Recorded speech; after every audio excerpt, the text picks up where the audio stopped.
আসলে বিয়ে শাদির বিষয়টা এরকম সহজ কিছু না যে বাজারে গেলাম, দোকানে দোকানে করলাম, পছন্দ হলো, দাম দর করে নিয়ে আসলাম, এরকম কিছু না। এটা আল্লাহর তরফ থেকে।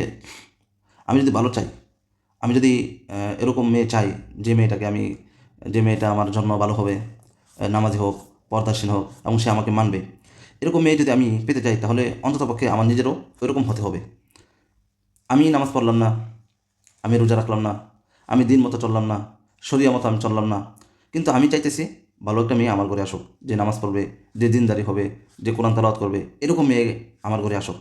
কিন্তু বাস্তব পক্ষে আল্লাহ তাআলা এরকম নারীদেরকেই আপনার ঘরে পাঠাবে। আপনি যেরকম, আপনার চরিত্র যেরকম, আপনি নিজেকে যেভাবে সাজিয়েছেন, ঠিক সেভাবেই আপনার মেয়ে আপনার ঘরে, আপনার স্ত্রী ওই রকমই চলে আসবে। এই জন্য আগে নিজেকে কন্ট্রোল করতে হবে, নিজেকে সাজাইতে হবে।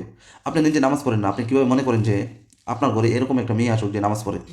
আপনি নিজে কোরআন তেলাওয়াত পারেন না, অলসতা করে আপনি কোরআন তেলাওয়াত করেন না, করতে আপনার মন চায় না, আপনি কোরআন তেলাওয়াত পারেন না, শিখেন নাই, তাহলে আপনি কীভাবে চিন্তা করেন যে আপনার ঘরে একজন মেয়ে যে কোরআন তেলাওয়াত করুক, আপনার ঘরে এরকম একটা মেয়ে আসুক যে কোরআন তেলাওয়াত করবে?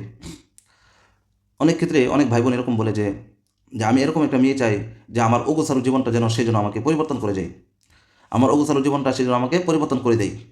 এটা কোনোভাবেই সম্ভব না।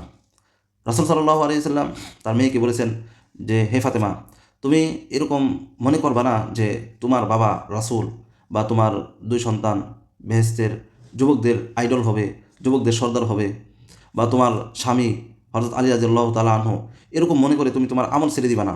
কারণ প্রত্যেকটা কবর তার নিজের সাথে, তার আমল আমল অনুযায়ী তার কবর তার সাথে ওই রকম ব্যবহার করবে। তো আমরা কি চিন্তা করি, আমাদের ভাই বোন এরকম অনেক ভাই বোন আছেন যারা বলে যে যে আমার জীবনটা, আমি নামাজ পড়ি না ঠিক আছে, আমি শরিয়া মানি না ঠিক আছে, কিন্তু এমন একটা মেয়ে আসুক যে মেয়েটা আমার জীবনটা পাল্টিয়ে দিবে। এটা কোনোভাবেই সম্ভব না, কোনোভাবেই সম্ভব না। আপনি আপনি যেরকম, আপনার চরিত্র যেরকম, ঠিক আপনি আপনি নিজেকে যেভাবে সাজিয়েছেন, এরকমই সাজানো গোছানো একটা মেয়ে আপনার ঘরে আসবে। এই জন্য বিয়ে শাদীর ব্যাপারে সতর্ক থাকবেন।